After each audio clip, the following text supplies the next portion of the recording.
A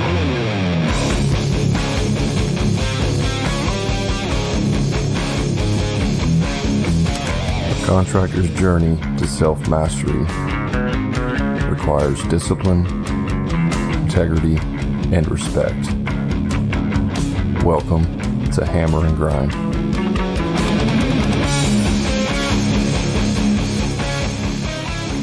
What's up, everybody? I'm your host, Brad Hebner, and I'm here with my co-host, Eric Triplett, and welcome to Hammer and Grind, a podcast built for contractors. Real contractors, true stories, real solutions.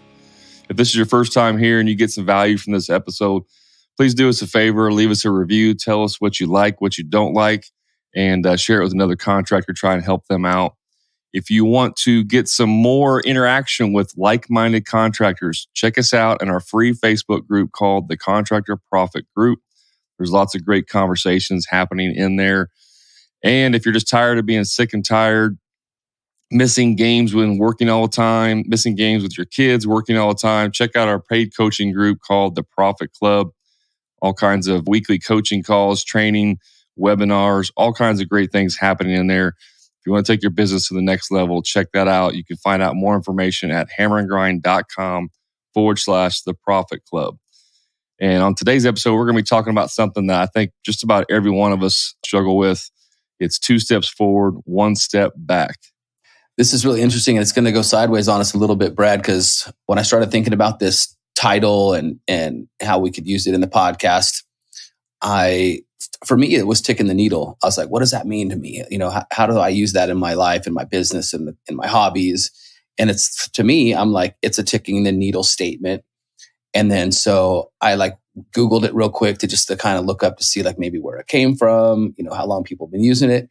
And it really, the way it was described, I was yesterday when I thought of this, but the way it was described was not a good thing. It wasn't like, hey, we're ticking the needle, 2 steps forward, 1 step back. It was, hey, this is what people say when they're upset about the way things are going. And I was like, what? That's exactly 100%. 180-degree opposite of what I was thinking. And then suddenly this is becoming a mindset podcast to me, not a tick the needle. Yeah, it's interesting you say that. I think there's all kinds. I've seen quotes and stuff like that where people use certain quotes or use certain sayings and the original intent was not what it was meant for. You know what I mean? Just like you said, at some point it just got 180 turned. And now it's more about, pacifying our misery, basically. It's horrible. I was super upset when I read that. I'm like, are you kidding me? Am something wrong with me because I'm thinking bad shit's positive? It was really weird to me. Yeah. Maybe one of these days you'll be able to fix that notification on your... Dude, this is literally exactly what I'm talking about right now. 2 steps forward, 1 step back. So that notification that you just heard was from the Outlook calendar that we just got loaded up. But it was, last time you heard it on the podcast, it was my texts coming up on my computer. And so I was like, we got to get these notifications off. But here it is. Look, I got a new computer, while we were in Colorado. It landed. They were fixing it for me. When I got home, I started using it. To me, I'm definitely 2 steps forward. I have more data. I have a bigger screen. It's faster, right? That's my mindset. But now I have to get a new adapter and I have to, the notifications are coming in differently. And then my Zencaster things, I was on a Zoom call the other day and I wanted to share my screen, but my preferences wouldn't allow it. And I couldn't figure it out in the middle of the call. So I was like, hey, I'll text you those pictures later. And we just kept talking about, what we were doing. But to me, I'm still I'm bothered by all those little things. There are little setbacks, but I'm still 1 step forward, even though I'm a step back because I took 2 steps forward. That's my mindset. And we're not officially sponsored by Zencaster or Zoom yet. So, there's obviously anytime you get new tech, you're going to have things you got to figure out and all that stuff. So how does this apply to our contracting businesses? In other words, what was your thought on the mindset aspect of it in our business? We all know there's ups and downs in businesses, right? If you've had a business for more than one day, you've had some kind of ups and downs. So, what are you thinking as far as the mindset aspect of it in that capacity of 2 steps forward, 1 step back? Well, I think just realizing that you might have a negative attitude or negative thought process, just by realizing that could change things. It changes your stress level, because if you let these steps back that are hitting you in whatever facet of your business, if you let those negative things, really get inside your mind, get inside your heart, it's like a trashy place to be. If you're like, okay, I got to handle that. Here's another hurdle, but gosh, look how much farther forward I am than I was yesterday, last week, last month, last year, last 5 years. So as long as we're ticking that needle and still making steps forward, I used to get stressed about stuff, and I'd be walking around stressed all the time on certain things. And me, less than a lot of people. I just think I have better control of it now than I used to, which is great. Well, I think you also have, great perspective based on your past, that you have been able to realize like what's really important and what's not. Yesterday, for example, my wife and I are trying to buy some property to build on. It's not like, immediate thing. Like we have to do it in 6 months. I mean, we've been looking for over a year. And where I'm at, it's kind of difficult to find property. It's not way overpriced, especially in this market. And a thing came up yesterday. It was like 25 acres wooded. It was like perfect what we were looking for. And around here, I mean, no joke, within 8 hours of a listing, it will sell, right? So you have to like be Johnny on the spot. Like if a listing comes up, you have to like immediately make decisions. And so, I got all stressed out about it because it's like, oh, here it is. This is perfect. And so after work, I was able to go by there and look at the property and walk it. And then as soon as I got there and looked at it, I was like, oh, this ain't going to work for us. It just wasn't the way it was, the layout and the terrain, everything wasn't going to work. So, it's, for us, that was 2 steps forward, 1 step back, right? 2 steps forward. Oh, we found some property. It's going to be perfect. I was calling the bank, checking on the loan and all that stuff. And then we get out there and look at it and it's like, no, you're not going to get this.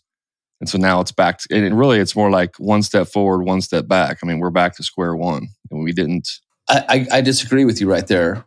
I really do. Because now your mind is now you've made motion. Like you actually put foot on the ground. You put boots on the ground on a property, you're walking, and now you're getting different perspective. And now it's like embedded in you deeper. So even though like on paper or, from the sky view, it might look that, 1 step forward, 1 step back, your mindset is now engaged, like your heart is more engaged. I don't know if Ethan was with you, your little son was like walking around, suddenly he's engaged. He might talk about it at dinner and now it becomes more in the forefront. So even though it's a micro step, it's still a step forward. Well, that's a good point. And you're right. I mean, yes, it is. It is because we found out some information with the loan that we didn't know previous, right? And so there's going to be some complications if we try to go through our bank. And this is kind of stupid, but our bank, if you do a construction loan, because we're going to buy the land to build on. So if you do like a land / construction build loan, you have to have a general contractor build the house, right? Which is pretty obvious. However, it can't be you. I couldn't build my own house, even though I'm a general contractor. That's outrageous. Have your wife buy the land and then she'll hire you. That's how stupid it is. Asinine. We'll have to go through another bank that we did in the past. But anyways, so that's just an example of, every day you come across stuff. Another thing that I've dealt with is about a month or so ago. Well, it's probably been about 6 weeks now, but my office manager left and ended up hiring another person, and they did fine. And then within like 3 weeks of starting, they started having some medical issues. And like last week, or actually this past Monday, he resigned. And it's not because he wanted to, it's because he's got all this medical thing. It's really an unfortunate situation. But as a result, I may have another opportunity with another person that may actually end up being a better fit. So that's kind of that 2 step forward, 1 step back. But really, it might even be 2 steps forward, 1 step back, and then 3 steps forward. You know what I mean? Like kind of that back and forth thing. Yeah. Again, like how can this relate to your business? It's simply by trying to have some more perspective. If you think that naturally you have that bad vibe on the way you think about things, hopefully you want to get more optimistic, right? That's the first thing you want to do. Is if you want to get more optimistic, then start having a more optimistic mindset and start thinking about things differently. one of my favorite podcasts that I did for, the Pond Digger podcast, I did a poll on my Instagram and I put on there 3 offensive moves pond experts make, 3 offensive moves. And I wrote it up there as offensive. And then I was talking to someone about it and they read it as offensive, not offensive. It's spelled the same, right? But their interpretation, their perspective of the word was offensive. So I did a poll on Instagram and it was like 75% of the people who read it were thinking, hey, what are the 3 offensive things that pond experts do? I want to know what they are. But my mindset was these are offensive moves that you can do as an expert to make your hobby better, to take care of people better, for customer service. But people were thinking a bit differently. So it's like, I feel like hopefully this can change someone's mindset a little bit to be a little bit more optimistic and positive in their daily day-to-day. Yeah. Well, I mean, this topic hits home for me. So the last couple of years for me have been a mindset journey, a paradigm shift in my mindset, and read a ton of books, talked to experts, got, expert coaching on this subject. So it's something that I struggle with. And this year for me and my business has been very difficult, with labor shortages, material shortage, all kinds of things that's happened. It's been a very difficult year. And so it is something that I struggle with to try and stay positive in the midst of, negativity and negative things happening in your business. So, I mean, this topic hits home with me. I'm sure there's definitely been times where, you've said, Brad, quit being negative. You're too negative. I mean, we've had our disagreements and our arguments. 100%. So maybe this is a secret way for you maybe you're doing this on purpose to try and get into my own head. Oh, is that what your plan was? You figured it out. But this is real. This is real. I mean, I'm not saying I'm not like an overachiever type person. Like everything's got to be perfect and I got to, be the best at everything. But I definitely want to win. I want to succeed. And so for me, I do get frustrated whenever, and it's not like if I try something the first time and it doesn't work, I get upset and quit. That's not what I'm talking about. I mean, when I've been doing stuff, dozens and dozens and dozens of tries or for years, or things in my business that I haven't been able to completely master, I get frustrated. And when that happens, I start to get, realistically, I probably get depressed a little bit. And so, I've had many conversations with my wife about this, but it's hard to stay motivated, be persistent, have dedication when you're always constantly faced with adversity. And I think that's why a lot of businesses, not even construction businesses, but a lot of business owners fail is because they don't have the grit and persistence required to get through those hard times, or they don't have coaching, or they don't have mentorship, or they don't have support system. Those are all important things. Yeah, for sure. I mean, being an entrepreneur, being in business alone, it's rough. You get punched in the face all the time. Like, I feel like I got my ass royally kicked this week. It's only Thursday. I've been in the gutter all week getting my ass kicked on different things. But, just get up, dust myself off and move forward. It's still taking 2 more steps. So you're right. It is about grit. But, they say that, we've talked about it before, 96% of construction businesses fail within the first decade. And then you're like, when we looked up the details of that, it's like, well, undercapitaled or, lack of staff or all these other reasons, right? But what they didn't, it should have been grit. Like, hey, they didn't have enough grit to really pull it off. They didn't have enough, mental fortitude to get punched in the face as much as they did and make it through. But they blame it on underfunding, under capital or whatever, not having enough employees, all that shit. Oh, there's all kinds of excuses. It can be, the economy, whatever. I think that's we all do that. It doesn't matter what it is. We all make excuses to make ourselves feel better. It drives me nuts. I see like a Facebook post and someone posts something that they're struggling with, and it's like, clearly you made bad decisions here. Like, it's completely obvious that you made a bad decision and the net result of that decision did not favor you. Yet you're on here complaining like the victim, and then everyone gets on and it's like, oh, it's okay, Eric. You did a good, you didn't do anything wrong and blah, blah, blah. And I'm like, no, you did. You screwed up. You need to own that. But we can get into that. We use these things like, oh, well, keep grinding and keep going at it and, do this and that. And that's where that kind of that 2 steps forward, 1 step back mentality comes from, of trying to pacify someone because, well, it's tough, but you just got to keep putting 1 foot forward. All these different things that we hear. A lot of that comes out of trying to make us feel better whenever we do something bad, when we screw up, when it's our fault. Yeah, that's rough. The first time I did 75 hard, I failed on like day 70, maybe 1 or 2. And I didn't realize I failed until like day 74. And it's because I didn't take this picture and, I always did everything else. And I was so pissed. I was so upset, and I failed. I mean, I literally did a post on Instagram. I was like, here's my failure journey. And it showed day 70, day 1 to day 72 of the pictures, and I had lost like 18 pounds. And, I was like, I read a bunch of books and I felt great. I had this great mindset. And then I was like, I failed. And all my friends were like, no, you didn't.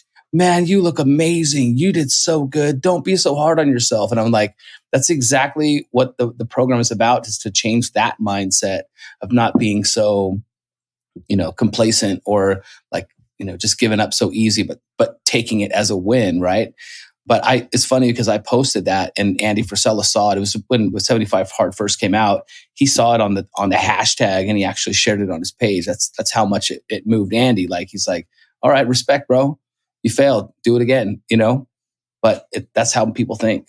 Yeah, I mean, I would say that's kind of an extreme case. But because you did benefit from, even with the failure, you benefited, right? So it was still 2 steps forward, 1 step back, though. But I was still ticked the needle forward. I was still in a better place, better in my mind, better in my body, better in my soul, my soul, and my heart, everything.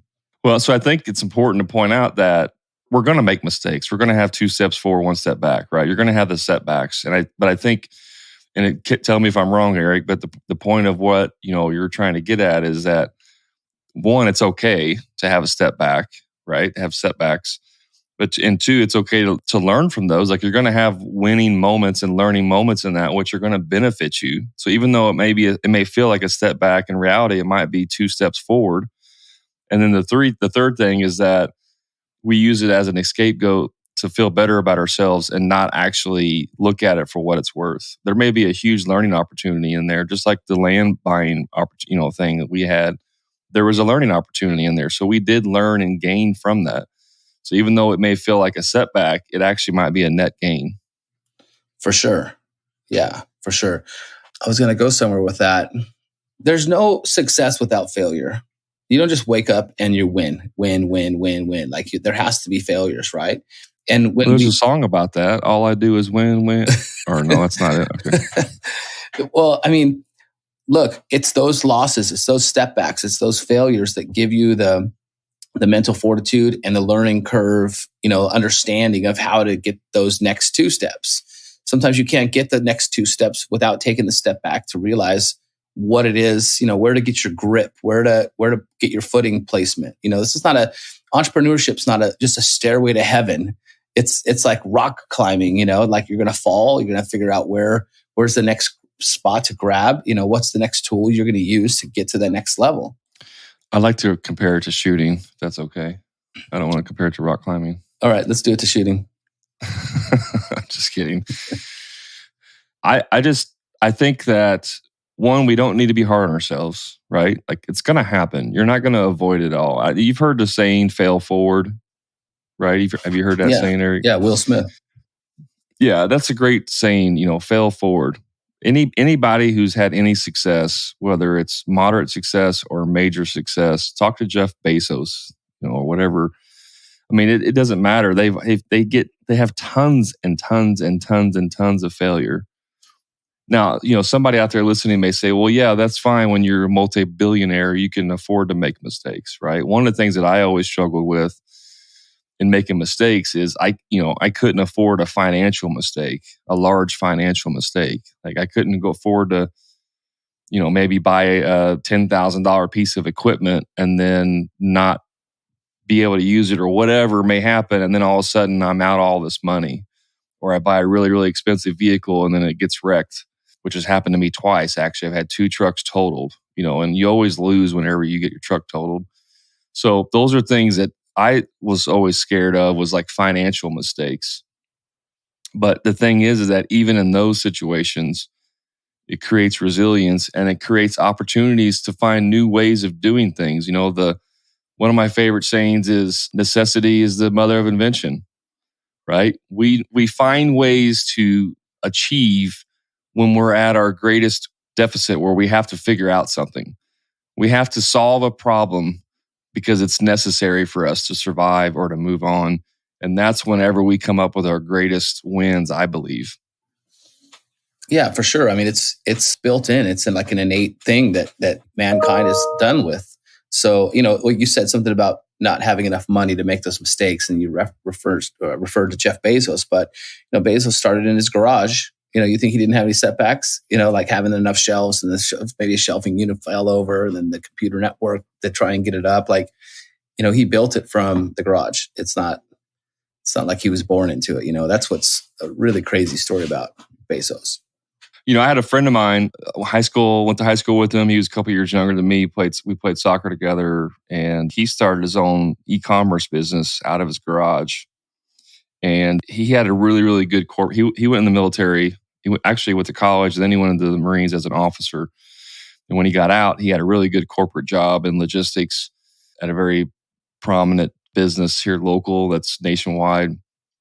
And anyways, he started his e-commerce business in his garage, and everybody thought that was great because it was a side business. But then when he made the decision, he's like, I'm quitting my corporate job to do this full time. Everyone told him he was stupid and he was nuts, right? Like that's never going to work. It's, nothing. And I was fortunate enough to kind of see him through his journey, because he would call me and be like, hey, I need some shelves. I need you to build some shelves. I need to build some tables, shipping tables, all these different things. And I kind of saw his journey as he moved from his garage, and then they moved to a bigger house, and then it was in his bigger garage, and then he moved to a small warehouse space, and then to a medium warehouse space, and then to a large just kind of see his journey. And now he's a multimillionaire. That's good one news. Of the fastest growing. He's one of the fastest growing companies in Indiana. That's awesome. Like shattered all kinds of records. And everyone, his family, his friends, all told him he was stupid for quitting his corporate job. But that's not what they do now. They're like, I knew it was in you. I knew you had it. I'm so proud of you. I knew you were making the right decision back then. That's what happens. Well, yeah. It's also because people don't want to see. We don't want to think about our lives sucking because we chose not to make a difference or to go for it, right? So whenever we see one of our friends or something start to have success, it's like, wait a minute, I don't want you to have success, because if you're just like me and you have success, then that means that I'm just being a lazy turd. Yeah. I mean, that's just another mindset podcast right there, because, and then when you do succeed, they're like, oh, you changed, you're a different person. You're like, fuck yeah, I am. I changed. I got my ass kicked and I learned and I grew and I climbed this mountain. Yeah, I'm a different person. Like, you're still sitting in your garage drinking beer, not trying to better yourself. You're the same person. And why are you going to be mad at me? And like, I'm the bad guy, like that's how it happens too. Well, and the reason I brought that up is because you can have that same 2 steps forward, 1 step back situation with friends and family, right? Where you think you're having success, and then here comes along your spouse or your parents or your children or whatever. And it's like, hey, what you're doing is great and all, but it's not going to work out. You need to give up on your dreams or whatever it might be. Like, you may have that same type of situation. And, in that person's mind, it's because they love you. I'm doing air quotes. You obviously can't see me, but they love you. It's all out of love. And in reality, it's all out of selfishness. So you may have that 2 steps forward, 1 step back in your personal lives, in your relationships. And it's important to kind of recognize that. I mean, I think the big takeaway here is I'd like to think that most entrepreneurs have that positive outlook and they're prepared to get this punched in the face. But I started thinking about other entrepreneurs that I know, and I do know quite a few that are fairly negative, fairly pessimistic, and they're still moving forward, but they just complain about the steps backwards, man. Yeah, I mean, it's just my hope that we can at least get someone to maybe get out of some depression, because if all it takes is a little bit of optimism to start thinking in that and looking at at these failures with curiosity and, how you could potentially make them better. And like that could pull someone out of a depression, and just being positive and seeing, hey, we have potential to win right here. If I just make a couple adjustments and then they get the win, now their mindset starts to change a little bit, as long as they don't fall back into the old mentality. I think when you were talking there, it kind of just hit me like a ton of bricks. It's really the mindset shift really is understanding that your setback is not a setback. It's actually a win. I think once you can understand that setbacks are not actually setbacks, they're wins, then you can understand, then you almost get to the point of like, oh yeah, I can't wait to have a setback, right? Because now I'm going to learn from it and I'm going to get better and I want to move forward. So I think for me at least, that's the mindset shift in this whole philosophy of what we're talking about is a loss or a setback is not a setback. It's actually a win or a learning opportunity, which is a win. For sure. Like I made me think about that book, The Obstacle is the Way. You probably know the author. I don't remember the author, but The Obstacle is the Way. It's like when you see that failure, like that is what's your problem is your gateway. It's the conduit to success. And so for me, 2 steps forward, 1 step back, you still have a stepping stone that is higher than you were before. And that's how I look at it. And I'm super bummed about the way the internet sees it, the world sees it. If it's on the internet like that through Wikipedia, it's a bad connotation. I'm like blown away by it. I'm looking at it 100% different. I got stepping stones. Well, one last way I want to talk about, Eric, is, the easiest way to eliminate the number of setbacks is through mentorship or coaching, right? Or to study what someone else has done. So I know when I first started my business, I was doing it on my own. I thought I knew everything. And looking back now, 11 years later, I probably extended the misery by 4 or 5 years because I didn't get a mentor or coach early enough in my business. And I've had multiple coaches over the years, different aspects. Some are corporate America type coaches that helped with the business side of it. And some were construction type coaches that helped more with the production side of it. I mean, there's all different aspects. But once I started really fully embracing that and, looking for coaching like full time, that's whenever I started getting big strides in my business because I was able to shortcut. There's nothing wrong with learning from your mistakes, but if you can avoid the mistake altogether and still learn the same lesson, I mean, that's ultimately a much better outcome, don't you think? Yeah, absolutely, for sure. I have a contractor buddy of mine that was doing. I don't want to call him out too much, but he had that mindset. It's like, I'll just learn from my mistakes. The best things I know are from my mistakes. I'm like, bro, you're too old, to try and advance this to where you want to advance it by learning from your mistakes. It could take you 2 decades. You're already too old to do that. So, get some coaching, talk to this person, let's get this handled, and then you can shortcut it and get there faster. I mean, that's my mantra for my business, is not only like going out and doing cool craftsman stuff, but also sharing my experiences with the world who's interested in ponds to help shorten their learning curve. I want people to be more successful faster in my hobby, which is part of my business, right? So yeah, I agree with you 100% on that. It's that coaching element of it. And I just think about how I've hired coaches over the years. And sometimes you get a coach, they want the best for you, but they might not have the right techniques to really show you. I mean, if you remember back when you were in school, some teachers you loved and you just got everything they talked about, and other ones you just didn't gel with. So that can happen with coaching as well. And I think that's one of the unique things about what we do with our coaching program is that, we have different personalities, different ways to teach. And I think, the perspective that we get rebounding and bouncing ideas off of each other, allows for a wider audience to benefit from. Well, yeah. I mean, even yesterday we were having a conversation with our ambassadors, and it wasn't a disagreement, but it was like, okay, we're looking at this one specific topic from a different angle. Like there's different ways of looking at it, and so it was more of a discussion of what's the best way to approach this, and I think that's important. But honestly, Eric, I don't care if this is from my heart here. I don't care if they come to our program or not. I really don't care if it's us. They need to find coaching whether it's us or someone else. And you need to find someone that matches your personality, matches your needs, and is able to deliver the results you're looking for. Absolutely, 100% agree with you on that. It's funny, it's because a lot of, Michael Jordan had a coach. It's like no one's better at basketball than Michael Jordan, but he still had coaches, from mindset coaches to athletic coaches to food and health and wellness coaches, like all those different aspects. And that's why he was as great as he was. So yeah, this is a really cool topic.